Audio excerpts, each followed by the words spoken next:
قولي والله.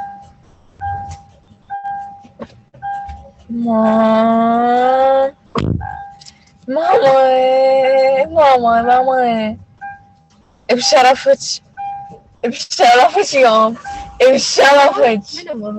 شبيك صدق كذب؟ هذا اللي يغني هاي عمر كمال اللي يغني. انتي بسكوتة يا مقرمش ماما، انتي بسكوتة يا مقرمشة، شبيش موتيني؟ رويال بالاس بالكهون. هاي بسانتياغو. ايه اللي عاد اشتاكوا. وتامر دبو يوم 11 بعيد الحب مالت هذه ذهب سان فرانسيسكو. صدق؟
هو نزلنا تذاكر خل اشوف هسه ابويا راح يحضر وحتى رقم الخاص عند ابويا. ما خل اقول لابويا خلي يدز لنا تذاكر والله ناسي الصدق خلي بكره يساوي لنا شو اسمه. بس دقيقة، شنو مال ذهب؟ ذهب هاي لبسانة فرانسيسكو. ايه بس شنو اسم الهاي؟ تامر دبوي. ها ما اعرف. ماما عندي يا على الانستغرام ما عندي هنا ايش ما ادريني. منو تامر دبوبي؟ جابه بحفلة هيثم بالبداية. تروح على هذا انتي صدق كذب. تقول ايش هذا اللي حاضر يدقني بلوس انجلس همينه. بعد ايش احكي ويا تحكي. انتي بسكوتاية مقرمشة. هذا اللي يغني مال هذا المصري انتي بسكوتاية مقرمشة ماكو. هو هذا ديجي.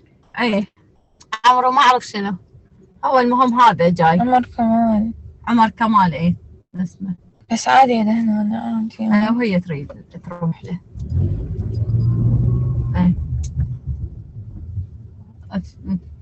شو اسمه. خلاص بسان ايه بسان دياغو. احنا ننزل كوسكو؟ نزلي؟ لا ليش لا؟ لان امي جوعانه ما يتجوع. مش عارف اشتري من كوسكو. منين ناكل؟ ما اريد كوسكو. ما حد يقول لي منين. ما حد يطلع. ايه وديني الماكدونالدز فشي. وين توديني بكوسكو؟ لا لخمش زين.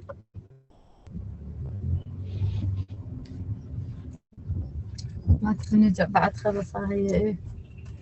انا راسي هسه قام يأذيني من الجوع. اي بس واحد ايش ياكل هم يا ماكدونالدز تلعبين نفسنا. تاكلها جوعانه توديني بكوسكو ليش؟ اي واحد مو عنده اكل مو تحبين البيتزا. ماما ما اريد اكل من كوسكو لا تموتيني. انا عبالي زمان افوت اشوف شنو اي شيء حتى لو ماكدونالدز المهم تاكل. المهم اسد الجوعة بعد ماكو. لا تعرفين من الفرايز مالتها الطيبة؟ شكي فليه الا تموت.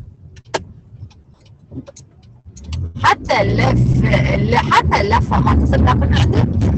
عادي لو توديني هذا الداون تاون.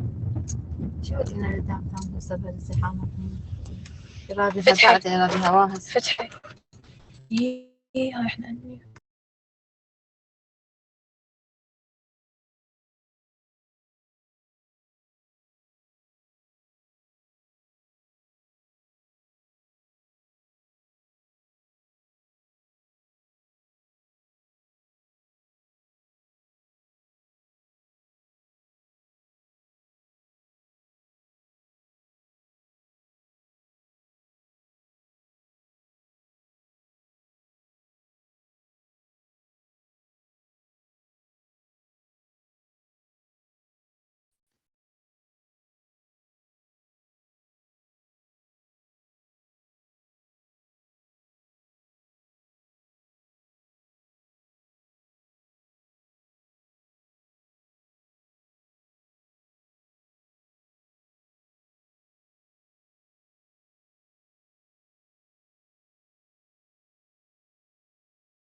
Good evening, everybody.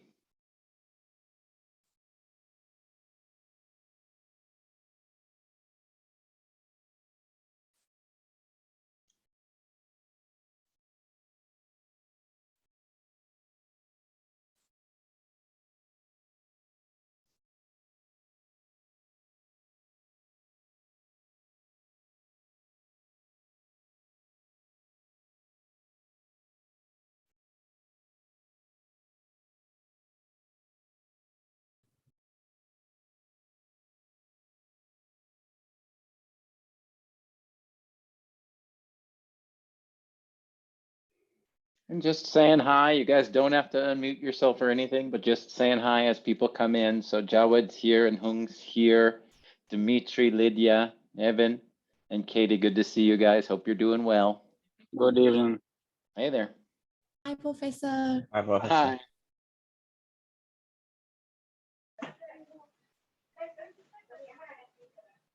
Hi there. I see Lydia in the chat. Hi. Yeah, it's nice to hear your voices. I hope you guys are doing well.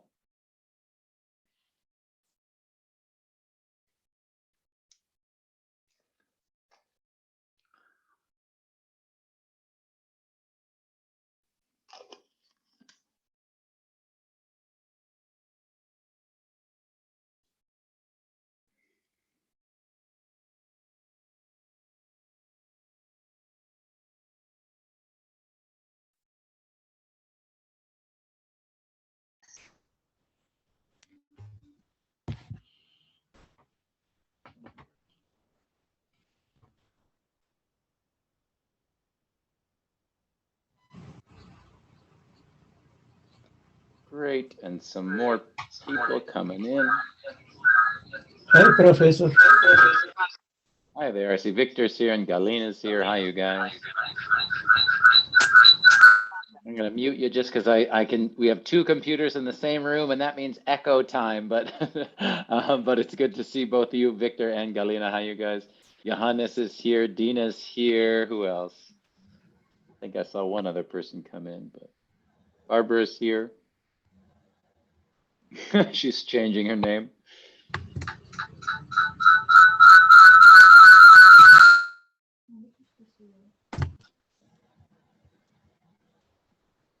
You've got that computer echo, Galina. I know how it happens. I know how it happens.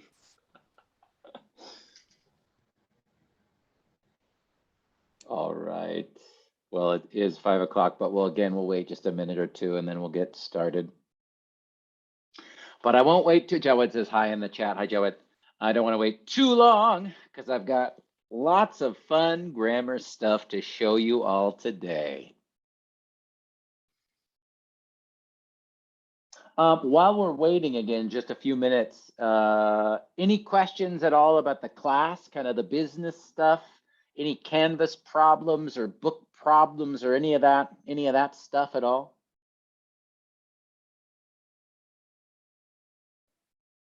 Yes, I have just one question. Yeah, please. Are we going to use the book today?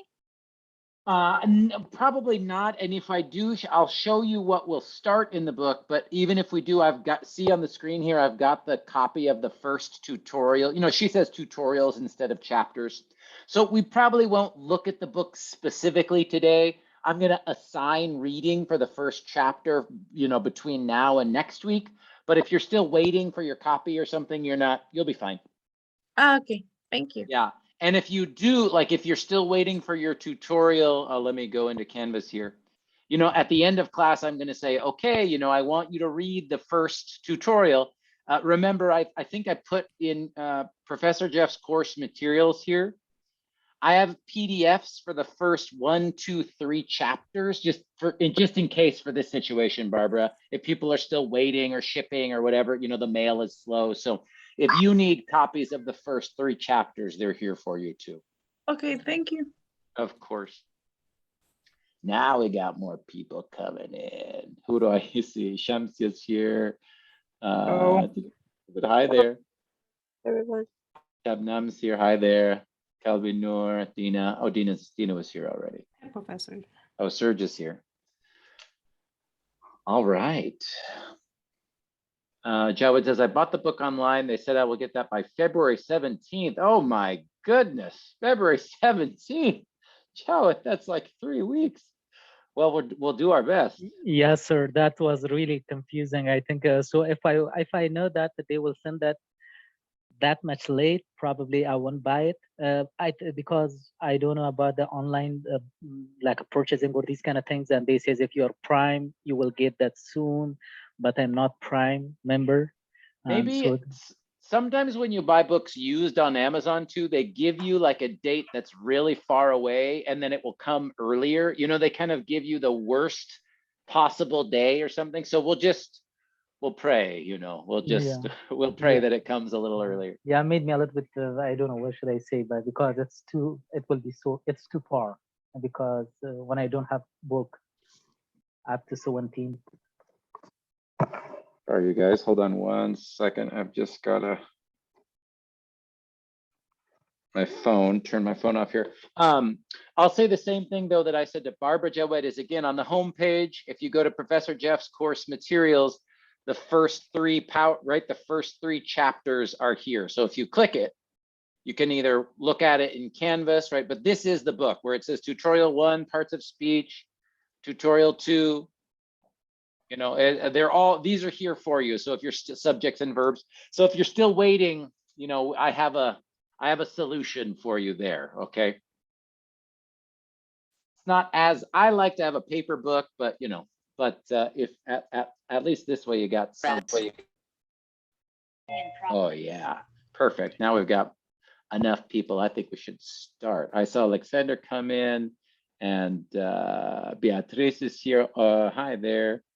Hi. And hi. Hello, Professor. And hi there. Cool. And a few other people, but it is great to see you. All right, I'm going to stop sharing just so that you see my face for a second. Hi, it's really good to see you. We're here in week. Hi there. Hi, Nida. We are here Thursday, January 27th of week 2. I asked, some people were asking questions about the book or if they ordered the book, they're still waiting for it. If it's going to take some time or the mail is very slow, I have a scanned copy, you know, a PDF of the first tutorial in Canvas for you. The other thing I wanted to say is for people who recorded their name in the name coach and completed lesson 4 and 5, right, the syllabus quizzes, I got to grade those. So if you finish them, you got your points already. If you didn't finish them, do that.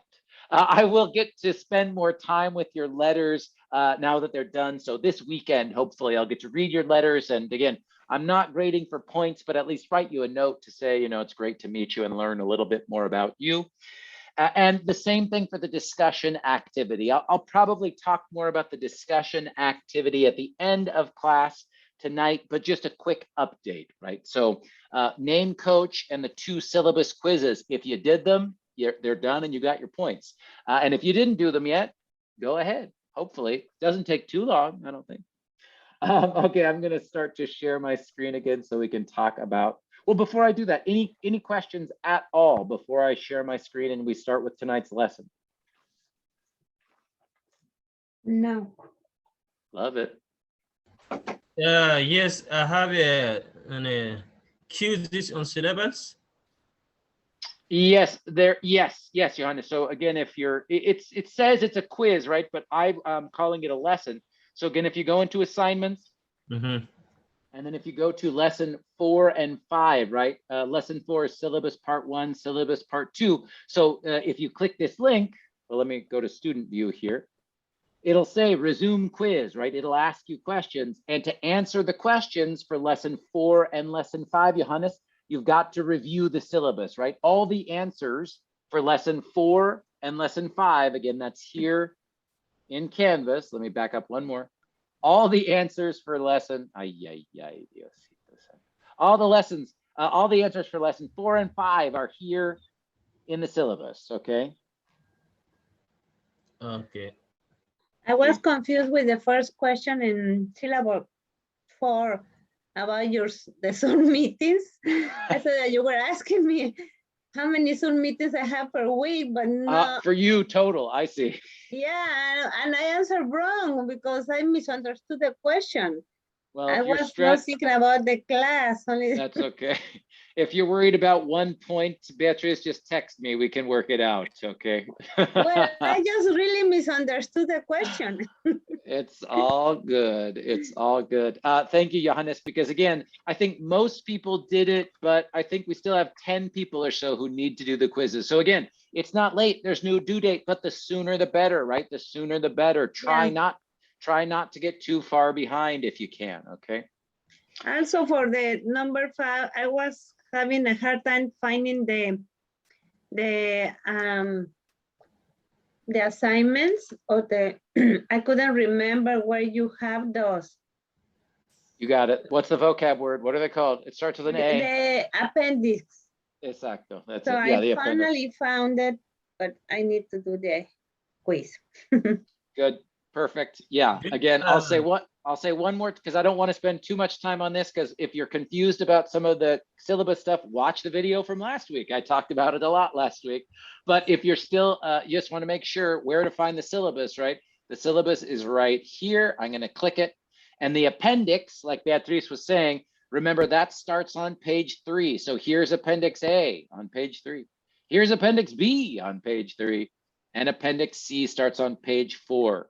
So again, I don't want to take too much time because I do want to, we got lessons today, but if you're still having any questions about how to do those first lessons, lesson 1, 2, 3, 4, or 5, go back and watch the Zoom recording. This will be my last tutorial. Go to live support materials and click Zoom recording.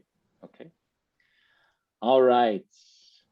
Perfect. Well, let's talk about what we're going to do today. So today, I think we kind of just did our check-in and Q&A, so I'm not gonna do too much about this. I think we kind of answered some questions.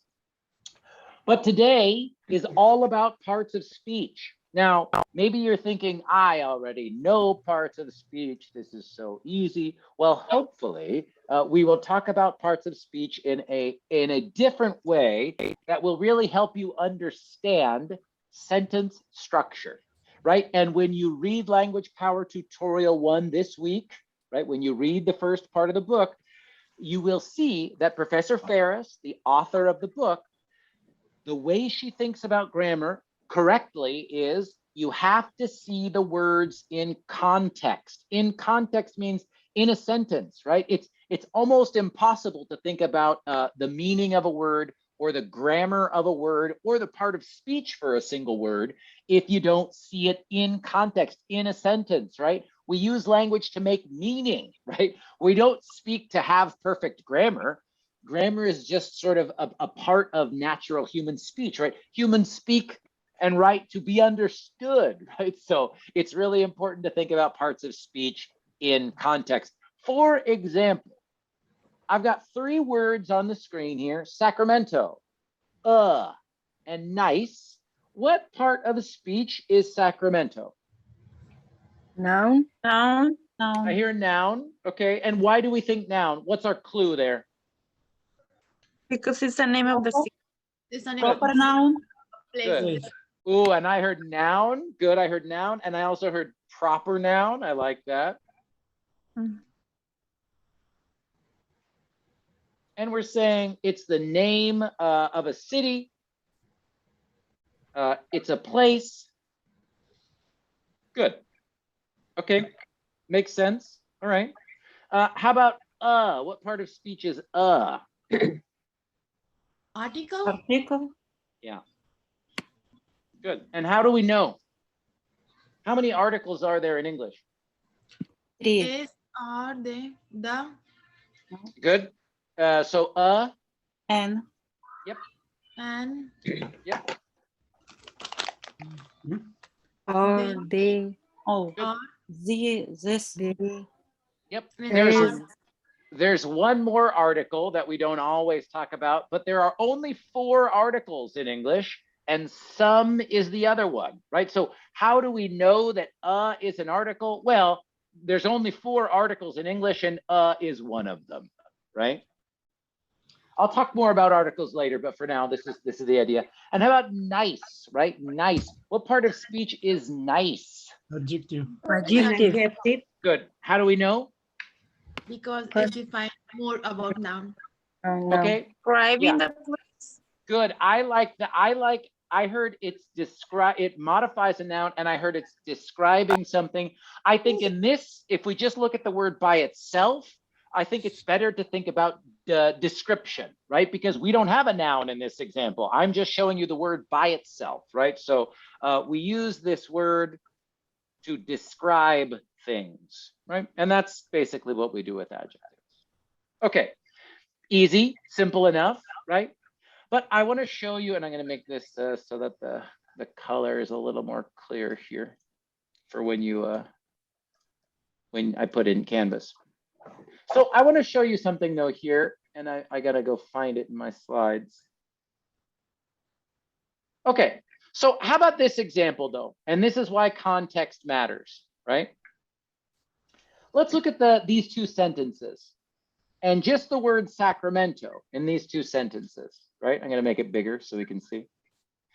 Sacramento, let's just look at the first one. Sacramento is a very nice city. Like I introduced last week, I'm going to always, always, always identify the verb first, because the verb is like the king and the queen in English sentences, right? The most powerful word in creating English sentence structure grammar is the verb. So what's my verb in Sacramento is a very nice city? Is. Yeah. Be. Excellent. Yep. And we've got here. So we said is an article, right? We know that.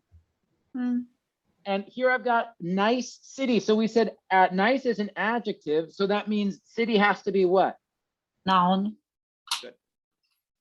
And whoever was saying adjectives modify nouns, well, absolutely, right? In this sentence, we absolutely have nice is an adjective. It comes before the noun and it tells me what kind of city? A nice city. So let's go back to Sacramento. What part of speech is Sacramento here? No. Yep, I agree. And it's not only a noun, it's what else is it? Object. Object or subject? Subject. Subject. Yeah. Now I'll show you sort of all of my abbreviations, these letters here in a moment, but I want to make, again, my example here is to make it clear parts of speech have to happen in a sentence. Now let's look at this sentence. I want to visit the Sacramento Museum. Where's my verb? Want. Want. I heard want and I heard visit, right? Remember, I talked about this very quickly last week. In English, we only get one true verb in a clause. So what's the one verb here? Want or to visit? Want. Who is it? Want. Who is it? Want. Who is it? Want. It's want. Want. It's want. Now, we're going to talk more about this. If you were thinking to visit, if that's what you were thinking, that's fine. Don't worry. But we'll talk more about this when we talk about infinitive and gerunds. Remember, last week I said sometimes I think it's bad that we always talk about infinitives and gerunds together, because it's important to understand it's not always just, ooh, should I use infinitive or a gerund? No, sometimes it's just, you have to understand when you're creating your sentence, well, is this infinitive or gerund a verb or not? What's the main verb in my sentence? What's the verb in my clause, right? Here, again, we're going to talk about this later after parts of speech when we talk about verbs, but this we're just going to call an infinitive, right? It's got a to and it's got the verb, right? I want to go, I want to buy, I want to study, I want to learn, I want to sleep, whatever it is, right?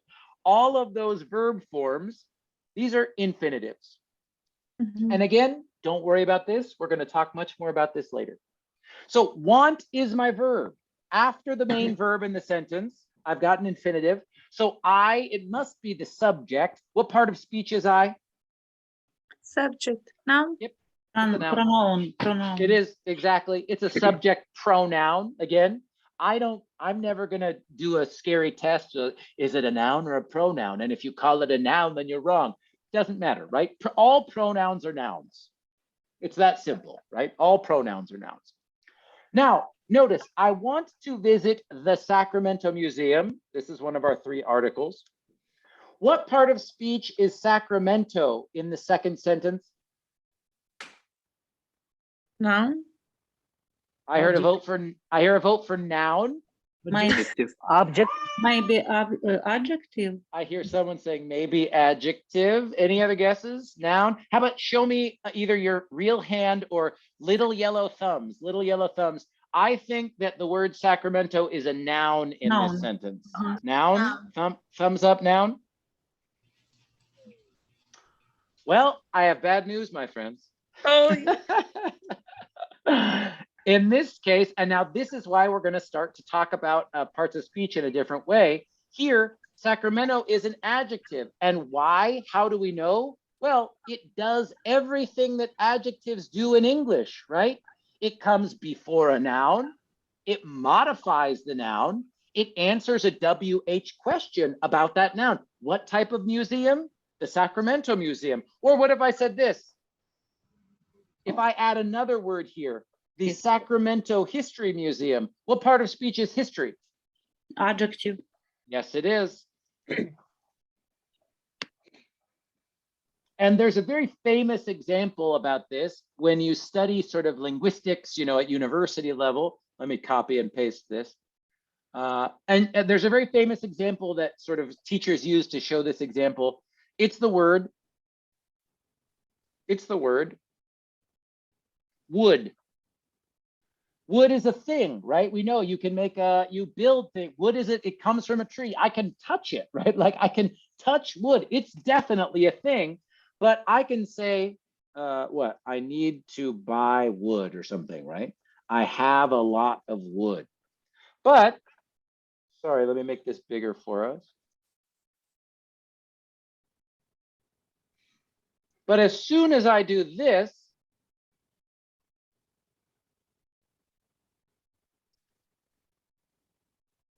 now what part of speech is wood? Noun. It's In this, right? Adjective. Exactly right. Noun. Exactly right. Exactly right. I need to buy wood. Noun. I have a lot of wood. Noun. I bought a wood house. Exactly right.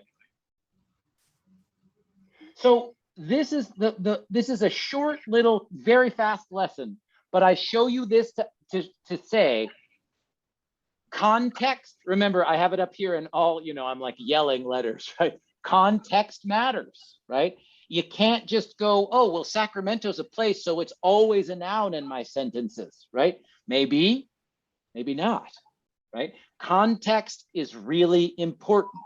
So when you start to think about the relationship, this is what I'm going to talk about a lot this semester, is the relationship between the words in your sentence.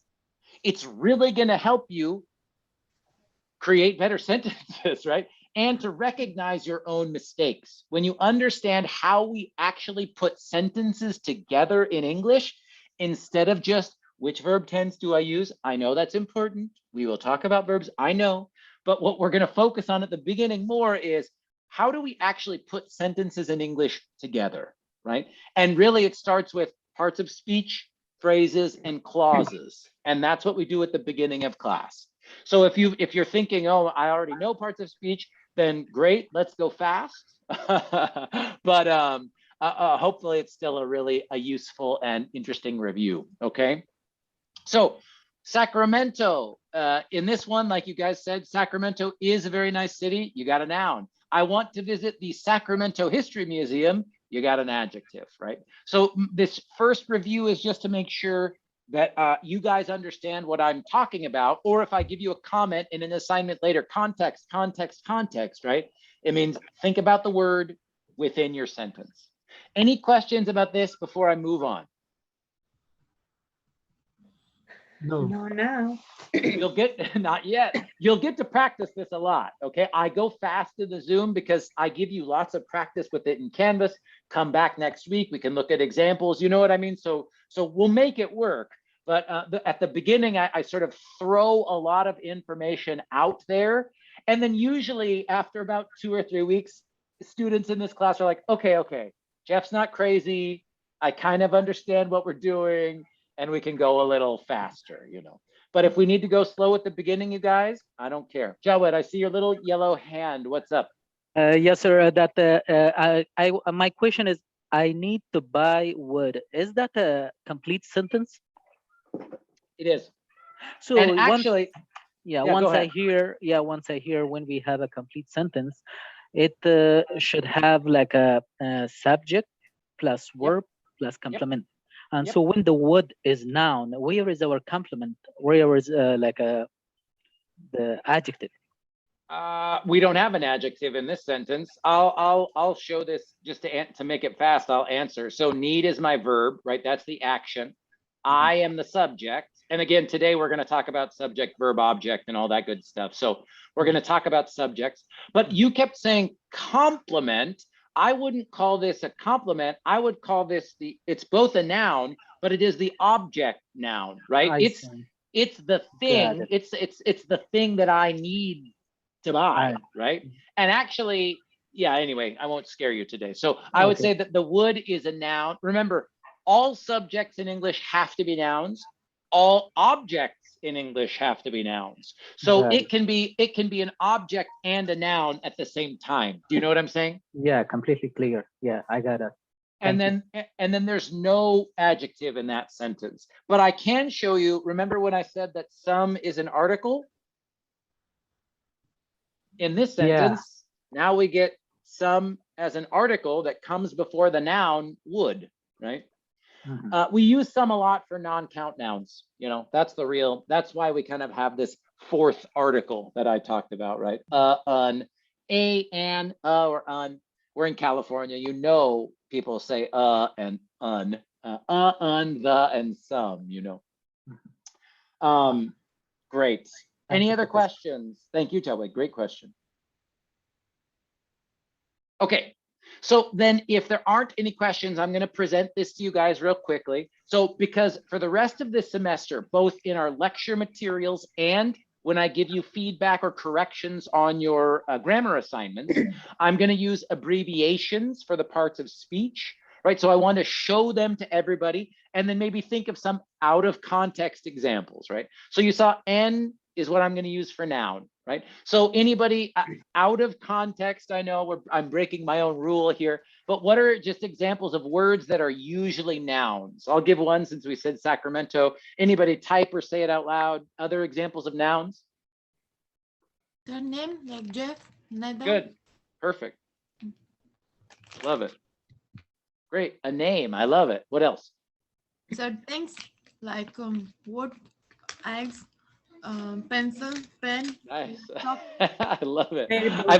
I love it. I think we're just looking around like, what do I see? Egg, pencil. Yeah, I love it. Okay, good. And I'm going to add, don't forget things like me and you and I, right? Like I said, all pronouns are nouns. So just a friendly reminder. I know you already know this, but good. And proper nouns, somebody already said that, but what? The American River, right? I mean, these are examples of nouns as well. Okay, hopefully we're good, pretty easy, 310, we understand. Verb, well, a verb is a verb. A verb is a V, that's the abbreviation I'm gonna use for verbs in this class. What are some verbs, but not infinitives? Don't say to, just give me the verb in the regular form. What are examples of verbs? Good. Write, walk. Good. Eat. Good, right, walk, eat. Study. Study. This is all we do now in the pandemic, right? Eat, study, walk, sleep, buy, drink, pray, buy, drink. Love it. Great. Good, good, good. Adjectives again, I'm going to go quickly here because I want to spend a little more time with these at the bottom here. Adjectives, I'm going to label as ADJ. Adjectives are usually, I'm going to type some, but just put them out there. What would you say? I'm going to say tall, beautiful, happy, beautiful, nice, expensive, nice, excellent, extraordinary. Oh, wow. And again, good. I love it. And we also don't forget often a special group of adjectives that people use. And this is all languages, right? Is to describe like nationality, right? American is an adjective, right? Californian is an adjective. Yeah, I mean, Mexican, right? So these are sort of a special type of adjective that we use for nationalities. But don't forget, they sometimes students look at them and they see, ooh, a capital letter. It's talking about people and places. Maybe it's a noun. But remember, if I talk about Californian history or American citizens, those are adjective words, right? Those are modifying nouns, right? Adverb, everybody's favorite. What are adverbs? Usually they end in what two letters? Quickly. Yep. Ly. Quickly. Quickly, lately. Anything else? Sadly. Badly. Perfectly. Perfectly. Oh yeah. Good. Anybody? Nicely. Good. Nicely. Anybody else not ly words? So, ed words Almost. Could be. You want to give me an example? like walked. No. Probably walked. Walked sounds like a verb. What if? Let me ask this. And if this is a new idea for you, again, we'll talk more about it when I focus on adverbs. Today, I'm doing kind of the big overview. You know, in a sentence like, I will go tomorrow. What part of speech is tomorrow? Adverb. Adverb. Future.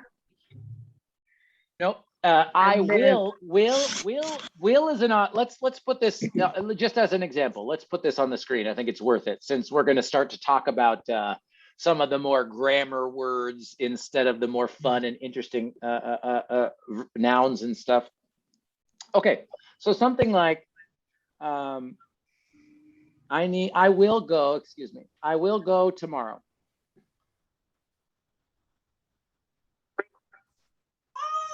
Where's my verb? Go. Yep. Go. I agree. Where's my subject? I. I agree. What's this? Auxiliary. Oh, I love it. Yeah, we'll talk about this. Well, you'll see my code for auxiliary now. So I will go tomorrow. What part of speech is this? Adverb. Why is it an adverb? Because it modifies the verb. As the adjective modify the noun, the adverb modify the verb. That's it. That's exactly right. Don't forget, right? A lot of time words are adverbs, right? Tomorrow, yesterday. I mean, there's a lot, you know, adverbs are hard. Adverbs are hard for many reasons. I said this last week, right? One reason adverbs are hard, they move all over the sentence, right? Because even in this short, this is a 4-word sentence, right? I could say this. That's fine, right? The grammar in that sentence is fine.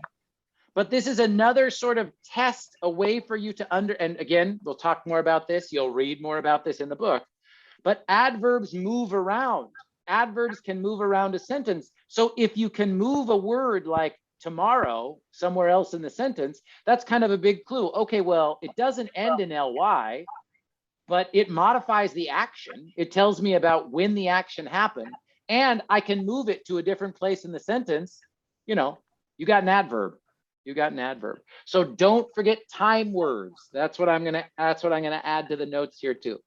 Don't forget time words. Tomorrow, yesterday. Or even something like this.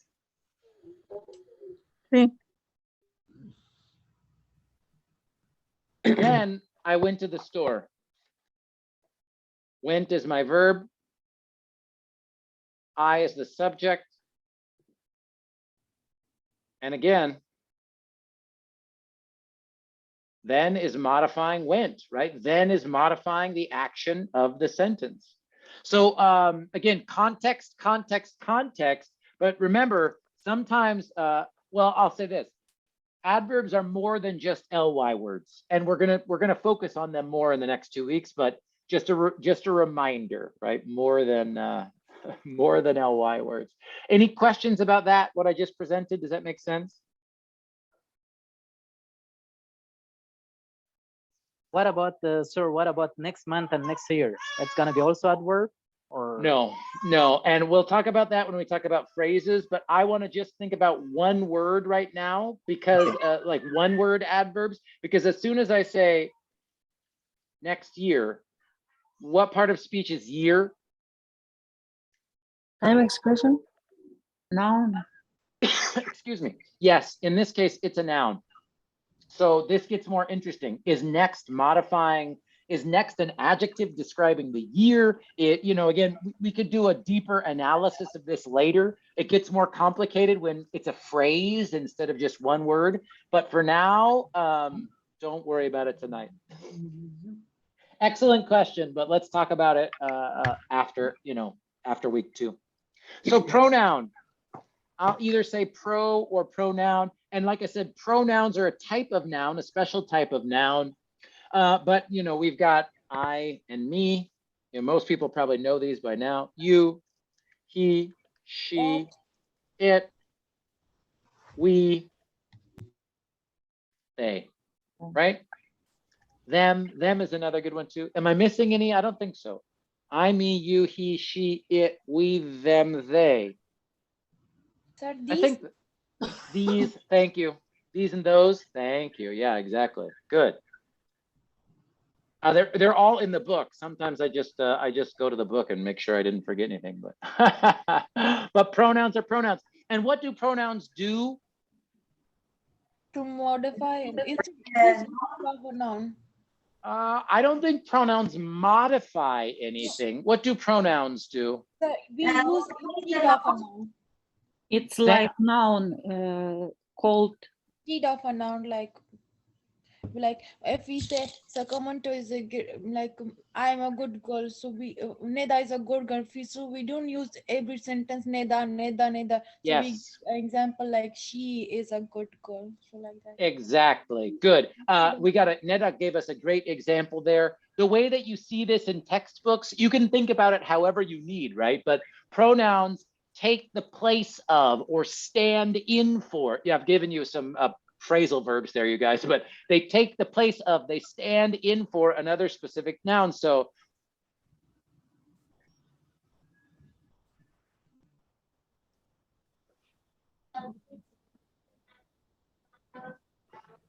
right?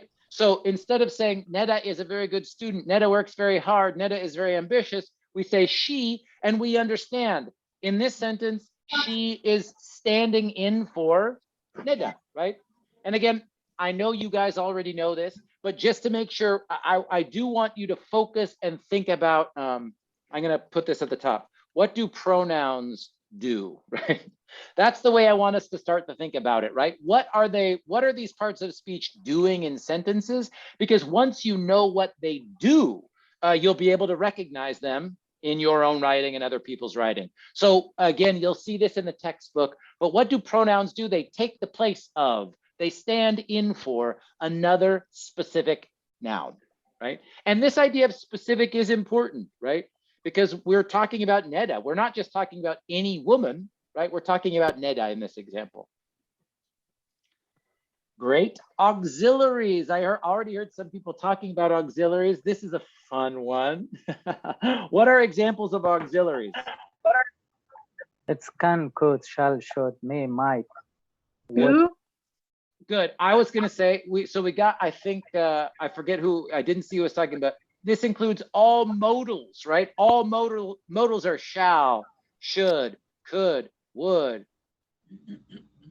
may, might, right? All modals are auxiliaries. Absolutely. All modals are auxiliaries. What other auxiliaries, though, do we have in English? Do. Yep. Do, be, and there's another one for the going. We'll talk about what those are. Those are, going is a verb form. We talk about the past participle to make the present perfect, right? I have walked. Walking, a verb with ing at the end in this class, we're going to call the present participle, right? That's just in the present tense with an ing at the end. But we do need an auxiliary to make the future tense, because how do we make the future tense in English? Will. Well, Thank you. Thank you. And we're missing another big auxiliary verb in English to make the, That can, I'm going to put that in the modals. Can is a modal. Can, could, would, should. Those are modals. So remember, I'll be very clear. All pronouns are nouns and all modals are auxiliaries, right? All modals are auxiliaries, but we're missing another. Good. We'll put that on the list. I'll put have to, our phrasal verb modal. But to make the present perfect verb tense, what do we need? Used to. Nope, not used to. What was the question? To make the present perfect verb tense, how do we say present perfect? Have been. Have Thank been. you. Where's the auxiliary in that have been? Been. Nope. Have. Well, in that case, be can be on, yes, in the present perfect. I need to. Had. Yeah, have or had. Exactly right. Exactly right. Now, remember, I'm just going to put the base form of the verbs here because do, be, and have, we can conjugate those. So you can say, I had gone or I have gone. The tense on the auxiliary doesn't matter. It's still an auxiliary, right? The main verb is still gone, right? But I have gone, I had gone, have in the present tense or the past tense is still an auxiliary.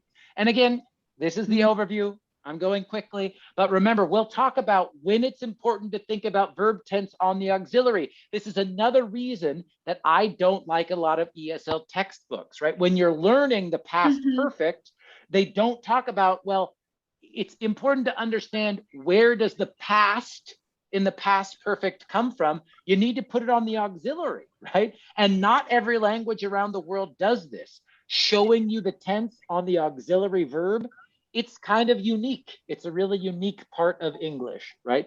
So just saying, the modals, most students, when you come see me in 310, we love the modals, can, could, would, should, great. That's great, very, very important. But remember, for making grammatically correct sentences, and for using perfect verb tenses, man, these auxiliaries like do, be, have, they're very, very important. And that's why we will get to spend much more time reviewing them. I'm even going to give do, have, and be their own, and I'm going to give will here the future auxiliary. So again, if I make a comment on your homework that says ox error, ox mistake, I might be talking about a modal, or I might be talking about one of these auxiliaries that we use to create our verb tenses. Okay. Does this make sense? Yes, sir. Yes. I know I'm going fast. Okay. Determiners.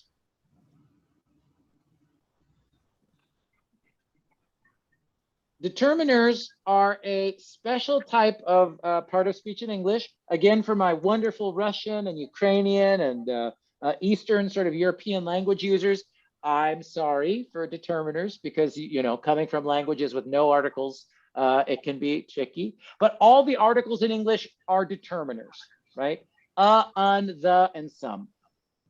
But you're going to find out that there are other words that count as determiners. And actually, just to make sure I can finish tonight, I'm going to say wait on determiners. I will talk about them much more next week. And I don't even want to talk about them and scare you tonight. For tonight, the only thing I want you to remember is determiners include all of the articles in English. And next week, I'm going to show you some examples of other words that act like articles, but they aren't un, the, and some. And you might have seen this as things called possessive adjectives if you've taken 55, right? His book, her computer, my laptop, right? I don't think those are really adjectives. And we'll talk about why not when we talk about determiners, okay? Conjunctions, these are your fanboys, for, and, nor, but, or, yet. So, yep. We also, and then we have the subordinators, plus all other subordinating conjunctions. And my goodness, there are so many. Sorry, I'm making typos here. And I heard examples like because. Any other examples of because adjective conjunctions people know? That. Yet. Even. Yeah, we've got yeah, even is a good one. Even though, because, although, however, but. But. Yeah, well, but usually gets in the fanboys list, but yeah, anyway. If you've never seen fanboys, these are a special type of conjunction called coordinating conjunction. When we talk about sentences, complex, compound, all that good stuff, and some of you already have, I know, but we'll get much more information about that, the difference between coordinating and subordinating conjunctions. Okay. Fanboys, the coordinating conjunction, and all the other subordinators. And the last one is prepositions. Again, everybody's favorite. Give me examples of in, at, of, to, About. by, about, By. With. On. At. in, at. Out. Oh, I got in, out, under, over, below, beneath. Again, I know. Yeah, we we'll talk much more about prepositions. Like I said, I promise you're going to feel more confident that you have good grammar prepositions. But of course, choosing the right one in a sentence is almost like a vocabulary problem. So I promise you'll get better at preposition grammar. But like I said, be nice to yourself, because knowing when to use the correct preposition, it's so hard. Okay, so just be nice to yourself. It's very, very hard. Okay, so now we're going to practice a little bit, and I'm going to get you ready to read through the first part of language power. But before I move on, I just want to be clear here, right? N is for noun, V is for verb, ADJ for adjective, ADV for adverb, pro for pronoun, AUX for auxiliary, DET for determiner, conj for conjunction, and prep for preposition. You're going to see me use these abbreviations a lot this semester. That's why I want to make sure I show them to you and give you some examples of sort of that you might have or use in your own writing. Okay. You're gonna. Sorry, I'm trying to mute myself because I can hear myself. Sorry, everybody.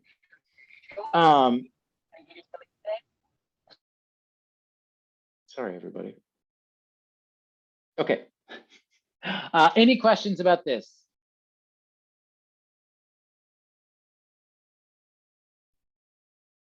Cool. All right, let's practice a little bit. And so first we've got parts of speech, right? We've got our parts of speech. We're going to think about these a lot, but it's also important, like I already started to do, to talk about subject, verbs, and objects, right? Because subjects, verbs, and objects, especially when we're thinking about nouns and pronouns, it's really important to understand in English, word order. I said this last week. Word order is very, very important in English grammar sentences. And in English, almost always we get subject, verb, and object in that order. For example, if you look at these three sentences, which one is correct and how do you know? An A grade she earned. She earned an A grade. Earned an A grade she. Second one, she earned an A grade. Good, and I agree. And why do we know? What's our verb? Earned. I agree. Hopefully not too hard. There's no infinitives, right? There's no gerunds in these sentences, right? And what's our subject? She. Yep. And what's our object? What's the thing that she earned? Grade. Good. We could call this whole thing together. We're going to start to think about this as the,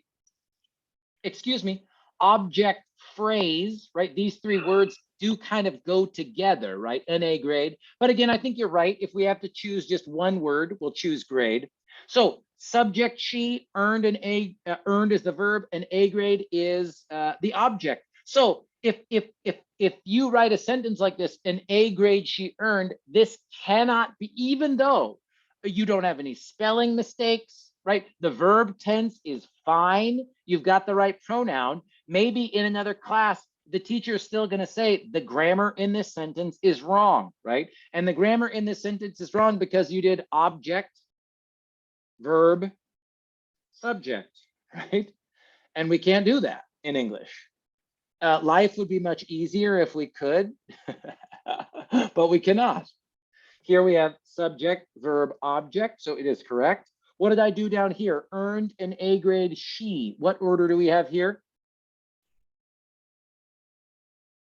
So who Verb, on noun, It's a verb, Verb, object, object, and object, subject. excellent, good. I think people are even, it's hard to say it out loud. We're so used to English, subject, verb, object, subject, verb, object, subject, verb, object, right? So again, just remember, I show you guys this because you might have all the words in the sentence are correct, no errors, but the word order is really important here. The word order is really important here. And of course, it gets much more difficult for us when you're writing, I think, more interesting sentences than this, right? I always use sort of nice short sentences, but when you start to write complex sentences or compound sentences, more than one clause, maybe you have an introduction phrase at the beginning, like we said, next year, comma, you know, then it can be more difficult to, but when you know where your verb is, and when you know where your subject and object are, you can make sure that the grammar, the structure of your sentences is grammatically correct, right? So just a quick reminder, quick refresher for people. Again, you probably already know this, but remember, in English, word order in the sentence is very important for correct grammar. It is almost always subject, verb, object, and you cannot change the order. For many of the students in this room, and if you don't speak Persian or Dari or Russian, forgive me, I know I could talk only, and I can only talk about Spanish, I'm sorry. But for anyone else speaking other languages, forgive me, but for many of you, this is different, right? So in Persian and Dari, it's subject, object, verb. So the word order that you know in your first language is different than in English, right? Sarah, shoes, red, wore. Different. Typical Russian is subject, verb, object, but the word order is very flexible and can often be verb, subject, object. For example, if a sentence has two verbs, then you can really move things around, right? Where you don't need to follow subject, verb, object order. And for Arabic speakers, if we have any Arabic speakers in the room, Arabic is almost always verb, subject, object. But of course, if you're not an Arabic speaker, think about how hard they have to work because, of course, that's from right to left. In Arabic, you start on the right and read to the left. So left to right would be apple I ate. Right to left would be ate I apple. Right? So everybody, you're coming from a first language that might have a totally different sentence structure, might have a totally different word order. So again, just a suggestion from me.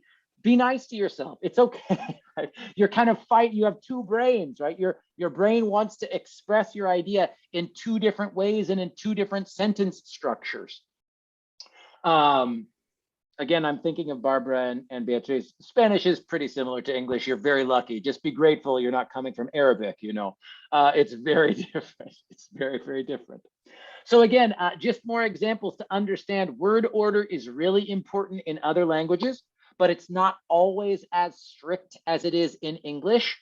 And even if you have the great, you know, you have a great verb tense and great prepositional phrases or whatever, if your words, if your phrases and words are out of order, you're going to get a comment, you know, from a teacher in a grammar class saying, you know, you've got incorrect grammar.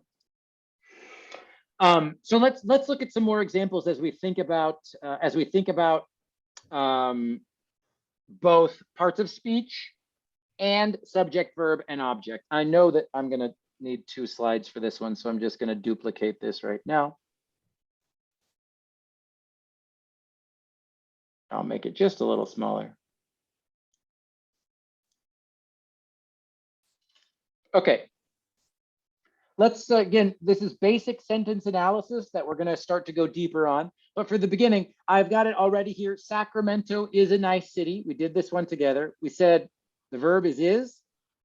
Sacramento is our subject.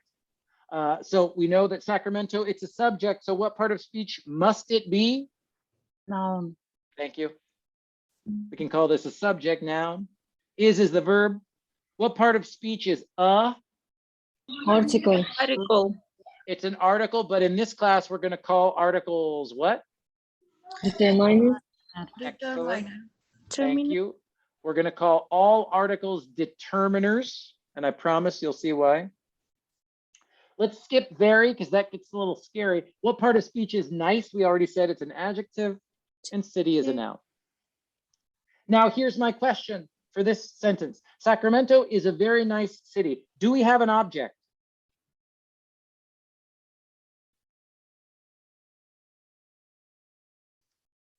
City. Aha. Why would we, Dimitri's saying city.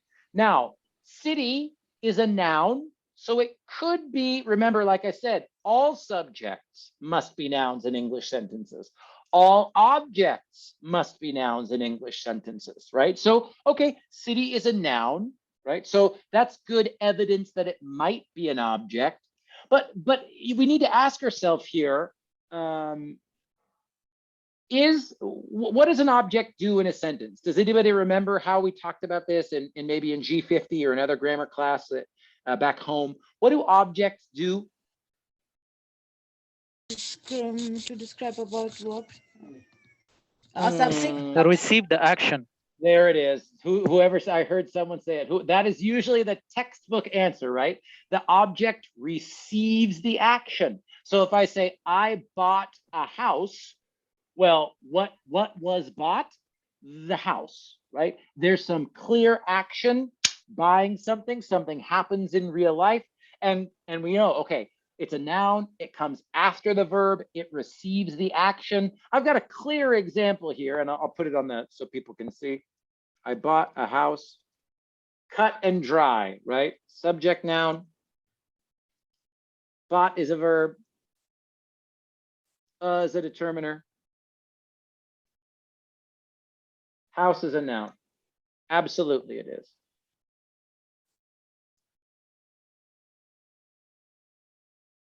I won't do colors for these right now. We'll just keep these visible.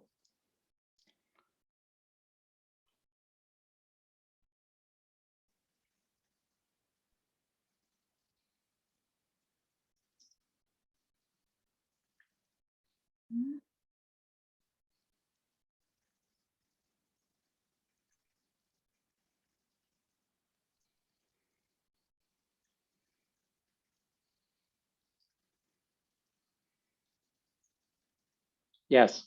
So in this first example, I bought a house. Here, there is an action verb, bought. We can, right? Buying, you understand what it means. You can see it happen with your eyes, right?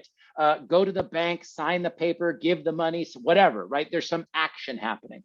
Now, in this second sentence, excuse me, Sacramento is a very nice city. Is this an action verb? Is anything actually happening here in this sentence? No. I don't think so. And in fact, if I show you another example of this, hopefully this will be make it even more clear here. I think I might have it on the second slide. No, I don't. I'll just do this one.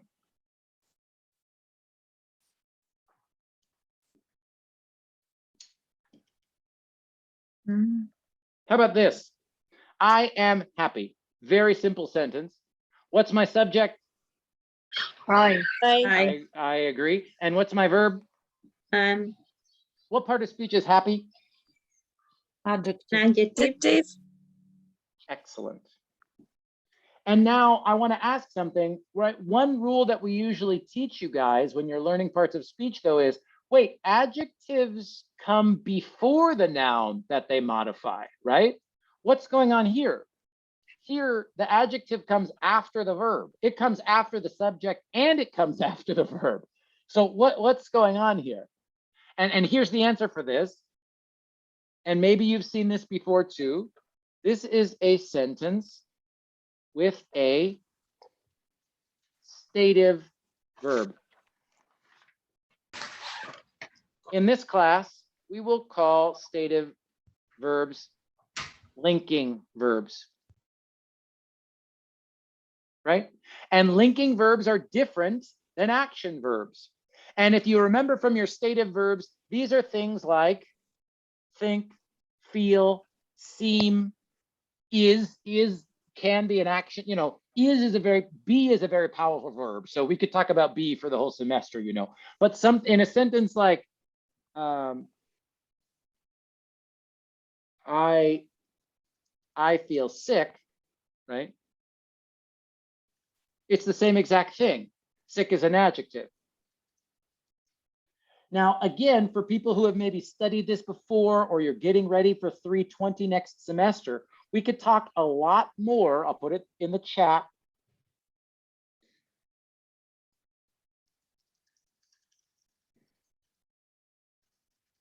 And you could Google this if you want, or you find some YouTube videos about it. We could do a deep dive, right, of transitive versus intransitive verbs. Maybe you've studied that before. Teachers love to give students a list of verbs and say, this is a transitive verb, here's an intransitive verb. This verb must take an object, this verb can't take an object. And all that stuff is very interesting. It's very interesting. But for this class, we don't need to go that deep. All we need to understand is the difference between these linking verbs or stative verbs, where it's kind of like I said, it's a feeling or a state of being.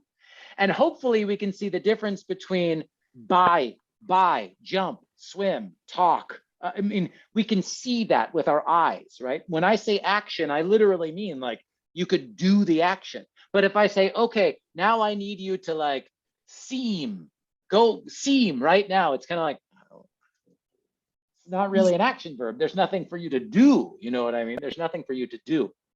So we need to, and this is my long way to come back to, Sacramento is a very nice city. Now, city here is a noun. So it's possible it comes after the verb, it's a noun, maybe it's an object, but we need to ask ourselves in this sentence, Sacramento is a very nice city. Is this an action verb or a linking verb? Sacramento, linking verb. Yes, it is. And if you've got a sentence, with only a linking verb, think, feel, seem, do, whatever, then that linking verbs literally don't take action, right? They don't take action. They don't give action. They don't take action, right? And that's why I put, again, transitive and intransitive. It's interesting and it's helpful, but I don't want to spend 3 weeks doing intransitive and intransitive, right? It's enough for you guys to understand. Some verbs are action verbs, some verbs are linking verbs. And whether it's a linking or an action verb, that changes what you can do after the verb, right? Because if it's a linking verb, all of the sudden, I can put an adjective after the noun it modifies. I am happy, right? If it's a linking verb, I can have a noun after the verb and it doesn't have to be an object, right? So in this case, in this sentence, is a linking verb. So even though, speaking of subordinators, even though city is a noun, it is not, well, I'm going to keep our abbreviations, right? It is not an object because it does not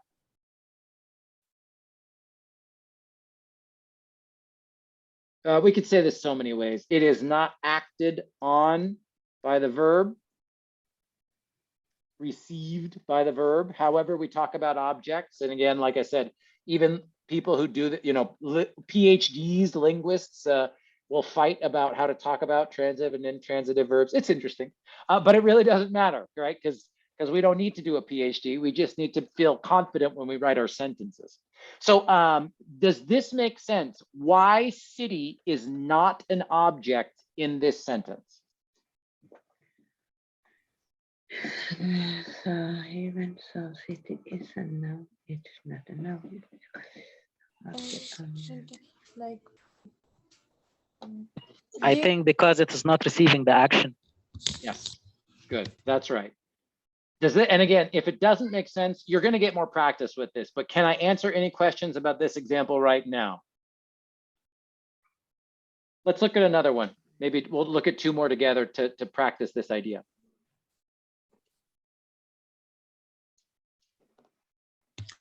so like she is beautiful.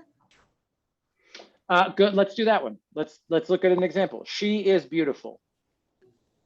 Yep. In this case, is linking verb or action verb? Linking verb.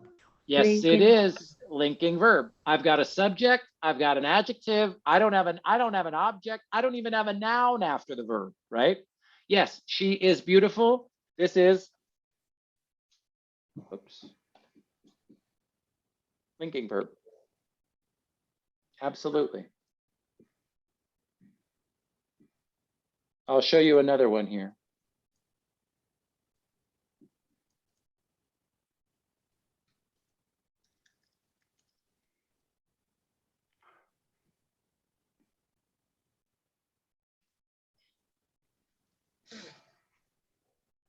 Okay. My sister bought a new house last year. Where's my verb? Bought. Good. But- I agree. And what's my subject? My sister. I agree. Hmm. Do we have, oh, am I back? Sorry about that. صابر Do we have شنو كان do يقول؟ we have an object in this sentence? Well, let's start first. House. Is this an action verb or a linking verb? Action. Yes, it is. It is, right? And do we have a noun after the action verb? Yes. What is the, thank you. New is an adjective. Is an article, determiner. Action verb, I've got a noun that comes after the action verb. Does that noun receive the action? Does that house receive or get connected to bought? Yes. Yes. It does. Yes. She bought it. Yeah. Exactly. Receives the action. So in this case, house is the object. Absolutely. How about this one? My sister feels very sick today. What's my verb? Feels. Feels. It is. Do I have a noun after the verb? My sister is No. subject and very is No. no, no. Very Sick. sick. Very sick. Sick. When? Sick is a no. Today. Now again, this is like I was saying about time words, right? We could fight. Is today an adverb? Does it modify the action of the sentence? Or is today a pronoun that stands in for today? We could talk about that, but let's imagine you wanted to say, well, no, today is a thing, like it exists, you know, it's a thing. But again, okay, maybe, but is this an action verb or a linking verb? Lincoln. Yes, it is.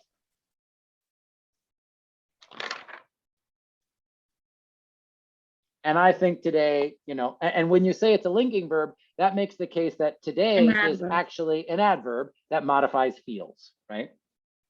Right. So I'm gonna put in the chat as well for you. I've got a link. I think I saved it here. Maybe I didn't bookmark it.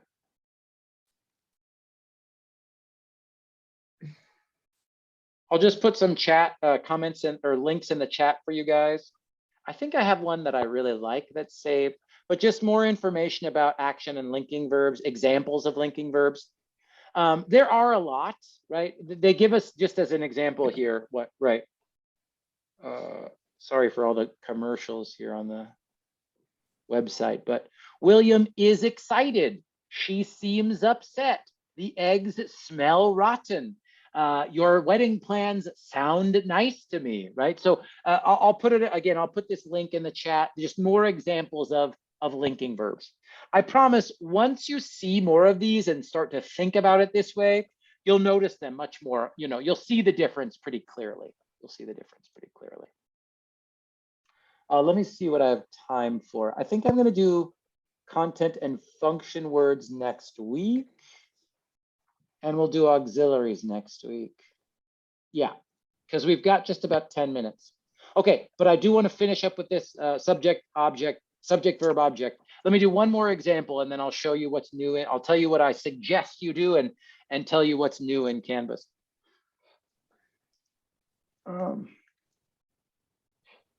Let me change it. I'll talk about my brother now.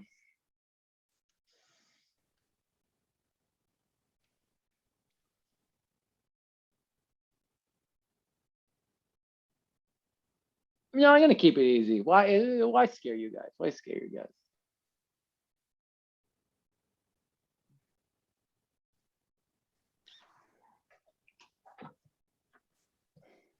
Okay. My younger brother, let's just do parts of speech. This will be our last. And remember, if you need a reminder, I want to go back to these ones, right? Noun, verb, all these. Let's see if we can identify some parts of speech for our final activity here. So my younger brother lives in San Francisco near the Golden Gate Bridge. What's the verb? Lives. Yep. And what's my subject? My brother. My brother. My younger brother. Good. And I agree. This whole thing is the subject noun phrase, and we'll talk more about that soon. But what part of speech is brother? Noun. It is. Younger? Adjective. Adjective. Yep. Modifying brother. And again, we'll talk more about this next week. Is a determiner, possessive adjectives, determiners, right? My younger brother, right? The younger brother, a younger brother. Grammatically, the younger brother and my younger brother, the grammar is exactly the same. Now, of course, these possessive determiners are very important for meaning, but in the structure of the sentence, in the grammar of the sentence, they act exactly the same way as an article, okay? So my is a determiner, younger is an adjective, brother is a noun, lives is a verb, in is everybody's favorite part of speech. What is that? Preposition. Yes, it is. What do I have here? San Francisco. No. Yeah. Property. Yeah. We could say, yeah, again, maybe we could argue that San is an adjective describing Francisco, but it doesn't really matter, right? San Francisco is a city, a name of a city. We get it, we get it. Near, what part of speech? Adverb. Why is it an adverb? You're right, but do you know why?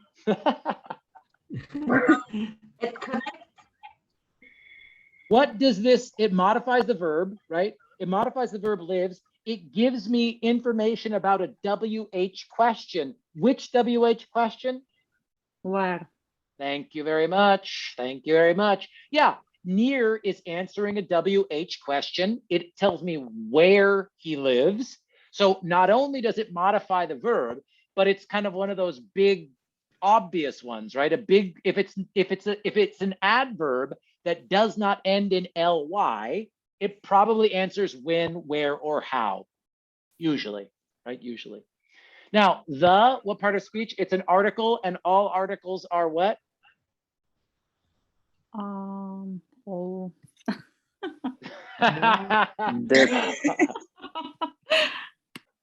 Determiner. Thank you. You'll never forget. After this class, you'll never forget. And now we've got, don't get confused here, golden, gate, bridge. Where's the noun in this? If I say there's only one noun in these three words, what's the noun? Gate. Bridge. Tricky. It's tricky. Well, we can all agree. Golden, what part of speech is golden? Adjective. Good. I think most people, when people said, okay, gate is a noun and bridge is a noun, okay, golden. What word is golden modifying or describing? The bridge. The bridge. The gate. No. What about both think- of them? I think Yeah. both of them will be noun. You think that both gate is a noun and bridge is a noun? Both are like a compound noun. I think bridge. It's tricky. It's tricky. Now, again, when I ask you guys to do this, and I will, if you say, Jeff, I think golden is the only adjective, gate is a noun, it must be a noun. It receives the word golden, right? Golden describes the gate. What type of gate? Oh, the Golden Gate. But if you also wanted to say, no, Jeff, I think both of these words are adjectives because they both modify which bridge? Oh, the Golden Gate Bridge, the Bay Bridge, the Carquinez Bridge, the 92, the San Mateo Bridge, whatever, right? So this is one thing that I really love about teaching this class. When we start to look at real sentences from your own life, maybe there's not only one perfect answer. What I want to train you to do these first couple weeks is, if you call this an adjective, and I just want to be able to say, well, why do you think it's an adjective, right? And then you say, well, I think it modifies bridge. I think it's, it comes before the noun. It modifies the word bridge. It's got to be an adjective. Or if you say noun, I heard somebody saying, forgive me, I did not see your name. But if I see it's a compound noun, gate and bridge go together, and golden modifies both of those nouns, okay, that's a good argument, right, for your idea. So instead of being stressed about only the one perfect answer, we'll do that with verbs. I want you to start to think about, how do you recognize the part of speech, right? Because then you'll really feel, in my experience teaching this class, when you feel comfortable identifying the parts of speech, then you feel comfortable knowing where to put your words in your sentences. I'm going to stop sharing this for a second, because I know, again, from my second language, the worst feeling in the world is when you're speaking or writing and you're just guessing. You know what I mean? You're like, I think this word goes right here. Like, I know I want to say happy, but I don't know where it should go in the sentence. So again, I take this time to do a review of parts of speech, because my goal is that you don't have that guessing. We all know guessing is the worst. It's the worst when we're just guessing. It's not fun. So, okay. Now I'm going to talk much more about this next week, because once we go through the parts of speech, we can start to talk about phrases, right? How do we put groups of words together in a sentence? So you'll see much more of this next week. But here's what I encourage you to do, right? This is what's available in Canvas. So first, before next week, if you can, read Language Power Tutorial 1. That's page 3 through 22, right? Again, if you're waiting for your book to arrive, I have the PDF in Canvas for you. All you need to do is go to Professor Jeff's course materials and click right here, Language Power Tutorial PDFs, and then you'll just get the file. It looks exactly like this, okay? So you don't need to do any of these activities. I have stuff, you'll get to practice them, but this textbook, this chapter, will review all of the things that I just presented, in an hour. So chapter 1, read chapter 1. Also, as I say here in the PowerPoint, watch my video. So up here, right, it says Language Power Tutorial Parts of Speech 1. You just click this YouTube video and you can watch me. I will read the book to you. I will give you lots of examples, and that's my goal, is to make it more, my goal is to make it easier to understand while you are reading. Okay, that's why I have a video of me reading the book to you. Okay, once you've done that, then you can start lesson 6, 7, and 8. And if I've got a lot of lessons in Canvas, so if people want to go fast, you can, but remember there's no due date. So let me show you this in Canvas, but lessons 6, 7, and 8 are all about the ideas in Language Power Tutorial 1, okay? So read the first chapter, watch my video where I read it, and then you can do 6, 7, and 8. If you're really fast, like I said, you can go to lesson 9 in the discussion. But let me just show you what these look like in Canvas and answer any questions. I might finish on time. I got 4 minutes. So here they are in Canvas, lesson 6, 7, and 8. They look like quizzes, but again, if I remember, you've got 3 attempts, right? It's not this is practice to help you learn, not scary quiz to test you, okay? So if you get 5 wrong the first time, take it again. You know what I'm saying? So again, here it says, read the tutorial, watch my video, and then take the quiz. And again, some of these are really simple and basic, multiple choice. But remember, it says complete the Discover activity on page 4 and 5. Identify each word in context as a noun, verb, adjective. So when I say 4 and 5, this is why I say read the chapter first, right? To do these lessons, I think I closed it, excuse me. You've got to make sure that you have the book or the PDF. So when I say page 4 and 5, I mean, right here, right here. She'll give you the example sentences on these pages. So in Canvas, when I say identify the part of speech for have, I mean, right here, right? Have you ever? It's an auxiliary. So that's what I mean, right? On page 4 and 5. And I'll always try to make my instructions really clear. If I say, do this or look at this example on page 4 and 5, I'm always talking about here in the textbook, okay? So that's lesson 6, excuse me, that's lesson 6, yeah, 6, 7, and 8. All of them are from Language Power Tutorial 1. Any questions before we finish up for tonight? Excuse me, Professor. Please.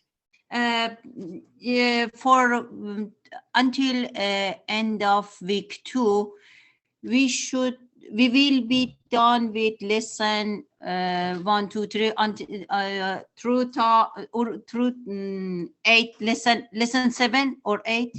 Well, like I think you always heard me say, in a perfect world, you know, in a perfect world, if you have time and you can do 6, 7, and 8, that's great. But again, if we need to go a little slower at the beginning, that's totally fine. So do as much as you can is the real answer, right? But there's no due date for you to feel, I don't want you to feel scared or stressed. So if you can only do one lesson, okay. But again, that's why I ask you in the syllabus quiz, how will you manage this class? Don't get too far behind, because then you'll get stressed out, right? So try not to get too far behind, but also don't feel stressed like, oh my God, I have to do all 4 lessons. No, if you're busy or kid's sick or you got other homework, you know, it's all good. You can go at your own speed. Does that make sense, Shamla? Yeah, thank you so much. You got it. Anybody else? What questions? I think you'll have fun. At first, I know no one likes making mistakes, but already I'm happy with you guys had great ideas, great questions, and great examples just tonight. So I think you're going to enjoy it. I think you're going to enjoy it. And again, as I will always say in my Zooms at the end, if you read the book or you do a lesson in Canvas and you have a question, bring it to class. That's the best, right? When you have a question and you want to look at an example together, bring it next Thursday. We can look at it together, right? So yeah, I'm going to stop the recording and then I will say goodbye to all of you. And but if you're watching the recording right now, you know, have a great night. I'll stop the recording right now.